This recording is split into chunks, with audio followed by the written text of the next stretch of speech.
do you think there's any of these changes? Is there any changes coming down the line that you think are taking it too far?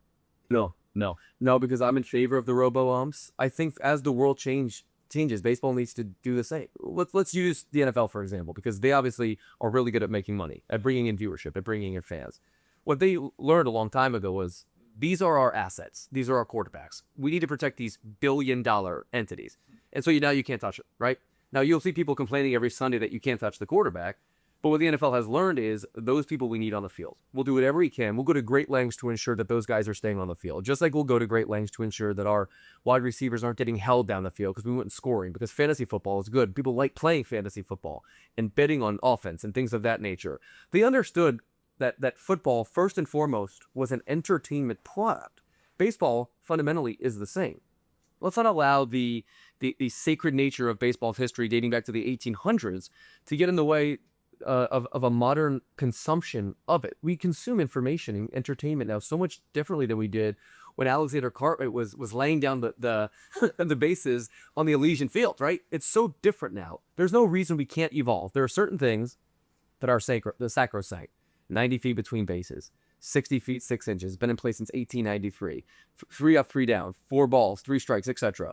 But there are many things that I'm open to changing, like in the future here soon, adding Roboumps to the equation of the challenge system, which I think also will be an objective good. We have the technology.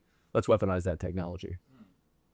You don't think it takes away at all from having the robo umpires? Like, are you saying like every umpire be a robo umpire? No, I'm saying the challenge system. So just a challenge system. Correct. Still have an umpire behind the plate. Correct. Okay. That way you don't lose the interpersonal interplay. You don't lose the artistry of getting a half ball off the plate in the 7th inning when you're shut. Would you say that is something that should never be changed? I do. I think they get what's too far. Once we go to the robo umpire, isn't that the natural progression? So there's completely eliminate. There's a slippery slope argument to everything like this, but we should not allow perfect to be the enemy of good. Might we someday reach a place where umpires are obsolete and these guys are playing games on a baseball field without anybody supervising them? Perhaps, and I would not be in favor of that. But what I want to avoid is the 3-2 pitch that's a ball and a half off the plate getting rung up, and all of a sudden, instead of the bases loaded with 2 outs, the inning's over, and that sabotages your rally. What we need to do is avoid the egregious miss. And the fact that the challenge system is in place, rather than just like cast a wide net robo up across the board, is because it creates that interplay that still exists between human beings, which I want, but it gets rid of the egregious miss, and also it'll demonstrate which these guys actually know the strike zone. Because what we learned in the minor leagues is about half the time, the umps get it right. One of the most incorrect assumptions right now, and this is backed up numerically, is that umps are worse now than they've ever been. Umps are better now than they've ever been. The correct call percentage every year increases from the time we first started measuring this 15 or 20 years ago, because these guys have analytics. They have the same measurements that players and coaches do, and they're adjusting their games accordingly. They're not going to get them all right, but if you get 92 or 93%, you're really good at that job. You're the best in the world at that job. But of course, Twitter and Instagram don't much care about the nuance behind that point whatsoever. How long do you think it'll take before they go completely robo umpire? Like, and I'm saying eliminate the umpire, because I do think, I know it's you say it's a possibility. I think it's a very high. I think it's more probable than no. 100%. And you'd be against it. I would be against it. I would too, at least on the surface. Because like, why can't we put sensors in the base bats? Why can't we put a sensor in the baseball? Like, that's the kind of where the road ends up going. You're worried about in order to say, well, we want to get the call right. Be too fine to be too. We want to be the call right. Yeah, which is an argument to be made, but that human element, which I still love. I love to be able to tell a kid, hey, you got to swing earlier in a count, so you don't leave that last pitch up to the umpire. Yeah. That ball that's a half of off the plate. I think that's to me, that's the part of the nuance of the game that I love so much, and then it also, I feel like it's going to change. It changes the dynamic between the professional level and the youth level, because the youth level cannot do everything that the professional level is doing. Now, obviously, there's always going to be that gap at some level.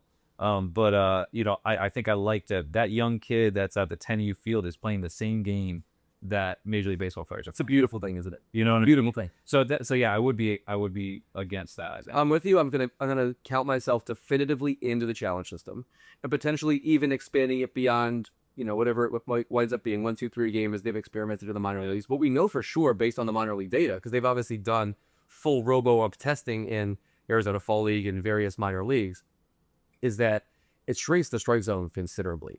And so these games are long, walk rates are a lot higher, and that's not good for the game either. So Didn't they do that in the independent league too? Yes, that's the Atlantic League or whatever. full on roll On road, right? And from everyone that went to those games, watched it, scouted them, it was an absolute slog. And it's like watching 11-year-olds play Ring Around the Rosie in a Little League game when, when the kid can't find a broth out of a barn. Yeah, that's when he has to throw it in the middle. I had some buddies that were pitchers in that league, and they absolutely hated it, obviously, as well, because they were forced to throw it over the middle in order to get the strike call. We don't want to get a rock. We don't want it. We don't want to go that far, but we want to test the technology so far to know how far we should go. And to as much of an extent as I can, I do trust Rob Manfred and the current group of people in Major League Baseball to get the big things right, because they have over the last 5 years. Yeah, I will say I do, as much as I don't like where it maybe would end up. I do like the challenge as well. And I think what I like about it is if it adds an element of strategy, just like in the NFL it does, right? You only have so many of them. You got to pick and choose the right time to do them. At the end of the game, you may try to throw a Hail Mary and maybe you get a good, you call over. If you have one left, you know what I mean? What I want, Dave, in addition to this, and I'm telling you right now, this is not something people are saying aloud. They've not tested in the minor leagues, best I can tell, but I want it bad. I want the challenge system to apply also on safe outs. I want it to be player versus ump. So Javier Baez is sliding in the second base on a steal attempt. He'd get called out after he does one of those like signature swim moves of him, but he thinks he got in before the tag got him. Right.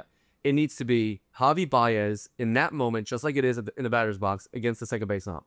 Tap the helmet within 5 seconds, but it's not fair to have AJ Hinch on the top step looking back at the telephone where his video guy's talking to someone making $12.50 an hour to look at this stuff in granular detail in 30 seconds, and for it to be AJ Hinch from his video guy to Javi Baez against the umpire with the opportunity to see it. No.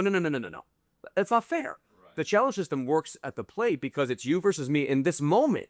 It needs to be the same way on the base pass. Safe out needs to be challengeable on the base pass by the players in the moment without any assistance from the dog. I like that.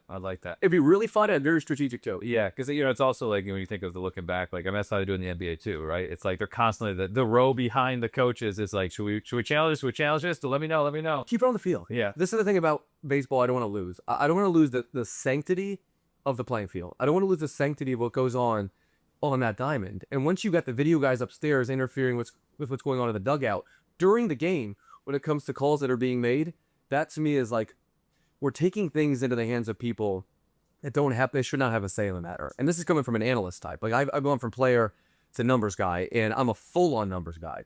But I don't want that responsibility. It's not a responsibility that I should have.